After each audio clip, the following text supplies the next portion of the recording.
Bago tayo tuluyang pumunta sa ating pupuntahan mga kalahi, ipapakita ko muna sa inyo ang sitwasyon ngayon dito sa Batuili. Ito na siya ngayon, bagamat umulan nung isang araw ay hindi pa rin nadagdagan yung lakas ng tubig. At makikita natin dito sa kabila yung mga ilang naghahakot ng buhangin para itambak sa kanilang mga project na ginagawa.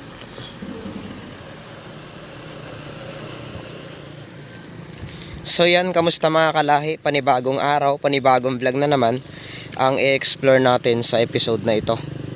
Nakikita nyo ba ang matulis na bundok na yan? Ano ang napapansin nyo? Tila may kakaiba ba sa taas? Ngayong araw ay samahan nyo akong libutin at tuklasin ang kakaibang kwento ng lugar na ito. Maraming beses na akong pumunta dito, pero kagabi ko lang nalaman yung kwento kung bakit nga ba taon-taon daw ay nangunguha itong ilog na ito. So ngayon, hindi natin makakasama si Mendoreñong Mangyan at si Herbert dahil busy sila sa kanilang mga ginagawa. Mga kalahi, samahan nyo akong libutin at puntahan natin itong likod na ito. Sabi rin ng kwento sa akin dito kagabi ay meron nga daw ditong dalawang unggoy na puti na nakatira. Bago nga natin marating itong lugar na ito ay isang mahabang tulay muna ang ating makikita dito. At napakaganda talaga ng lugar na ito dahil ito ay number 1 tourist attraction dito sa amin. Kaya ngayon mga kalahi, samahan nyo ako at puntahan natin yung ilog na nangunguha taon-taon. Kaya sabi nila, kapag nakita mo daw yung dalawang unggoy na mag-asawa, ay may posibilidad na may buhay na naman ang mawawala dito.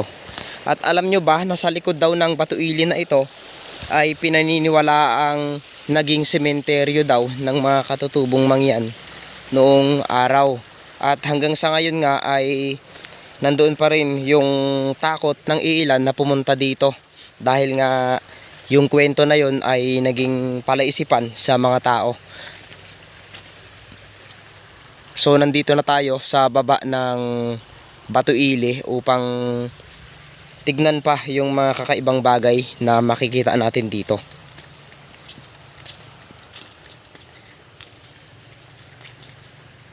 Grabe oh.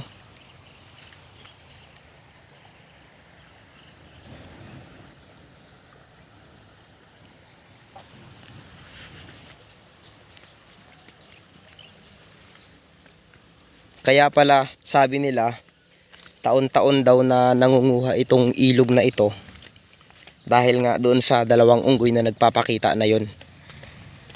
Nakakatakot talaga yung lugar lalo kung mag-isa ka lang, pero kadalasan kasi maraming pumupunta dito na mga turista.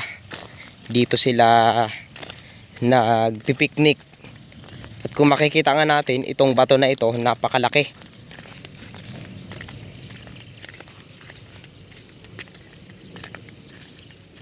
Parang may malaking tao dito sa dulo na to. Parang may napansin ako.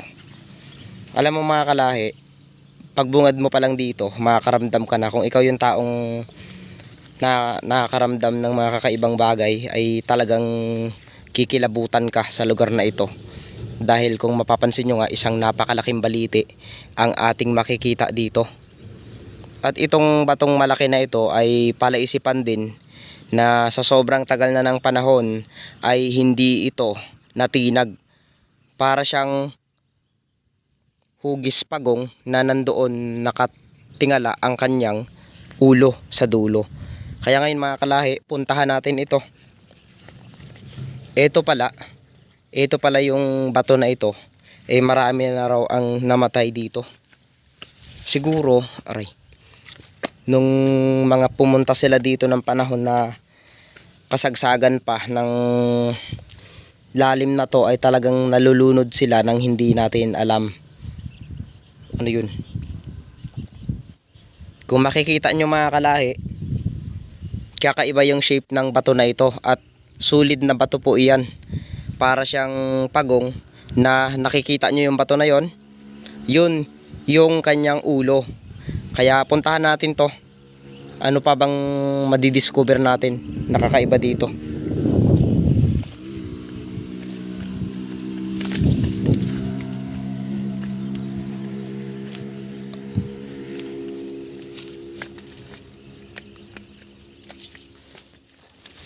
Ano to? Ay, para siyang bato na tinumpok dito. Tapos mayroong mga semento na nakalagay. Ano kaya ito? May tumutulo mga kalahi. Parang tubig. Ano yun?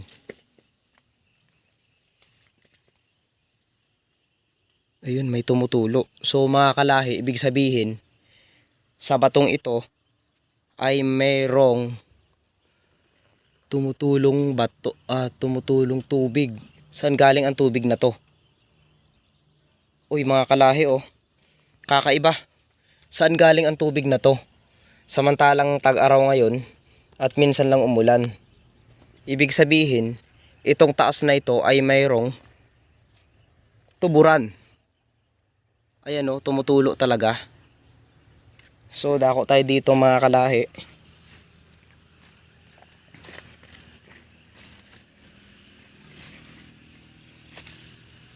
Oh my God. Ibang klase talaga itong lugar na ito. Ayun oh. Ang creepy. Isipin nyo kung mag-isa lang kayong pumunta. So ngayon mga kalahi, wala akong kasama. Tinaray ko talagang puntahan ito ng umaga dahil may nag-request nga sa akin. At syempre nalaman ko rin kagabi yung kwento na meron nga raw ditong dalawang unggoy na nagpapakita daw. Pero okay lang kahit hindi natin siya makita. At least napuntahan ko itong lugar na ito. Personal ko nga siyang nakita at nalapitan. Ano to? Ayan o. Pansinin nyo itong bato na ito. Dito huling nagpa-picture yung babaeng namatay at nalunod dito sa lugar na ito.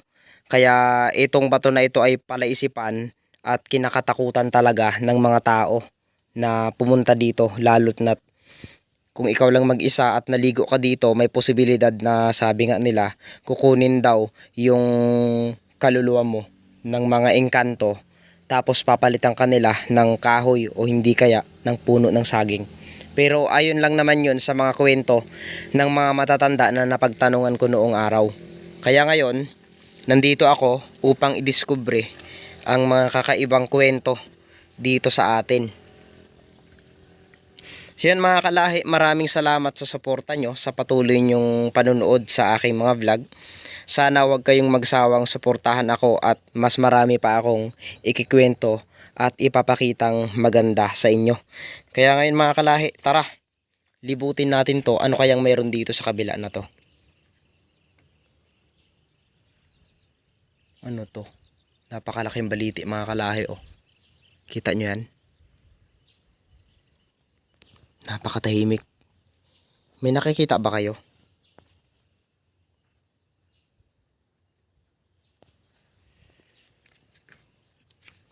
Ano to? May mga kalat dito na iniwan ng mga taong dumayo dito. Mag-iingat din tayo dito dahil may posibilidad na may mga malalaking ahas dito.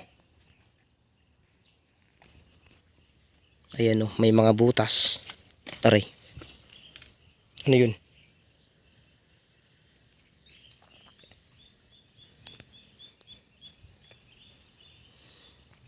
Umiikot yung tubig mga kalahi. Tingnan nyo. Yun oh. Umiikot yung tubig. Ayan yung isang palatandaan na delikadong liguan ng mga tao. Dahil kapag natrap ka dyan, panigurado hindi ka na aahon dyan. Napakalalim ng lugar na ito.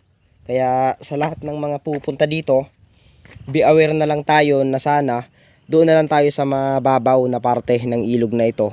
Dahil sa ngayon nga, makikita natin dito, napakalalim at hindi natin alam kung anong nilalang ang mayroon dyan sa ilalim na yan. At kung mapapansin nyo yun, talagang galit na galit yung tubig, bumubukal. Yun oh, Nakikita nyo ba yon? Bumubukal yung tubig. Ibig sabihin yan, paniguradong kapag lumusong ka dyan, hindi ka na lulutang dyan pag nalunod ka. Maswerte ka na lang, siguro kung halimbawa, mayroon kang kasama o hindi kaya marunong kang lumangoy. Yan. Pero yan, sa itsura na yan, parang nanggagaling yung tubig dito sa itaas ng tubig na ito, ng bato na itong malaki. Ito kasi batuili na ito, pinaniniwalaan nila na mayroon daw mga kuweba dyan na kakaiba na lusutan daw dito sa malalaking bato na ito. So yan, kung alam nyo lang, marami pa akong kwento na nabalitaan sa lugar na ito. Medyo nag-adjust lang ako kasi yung babae na namatay nga daw ay dito rin daw nagpaparamdam. At marami rin kwento sa akin na madalas daw may nakikita silang babae dito na mag-isa lang. Pero ang nakakatakot doon ay wala namang ibang kasama. Kaya kung halimbawa mapadpad ka o dumaan dito sa amin, yung mahabang tulay na yan ay sumilip ka dito sa dulo na ito.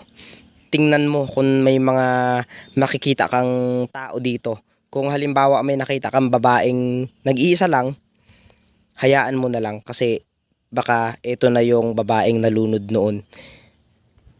Nakakalungkot lang isipin no na napakaganda ng lugar na ito, pero kailangan nating mag-ingat para din sa seguridad natin. Lalo na ngayon, ang daming graduating student na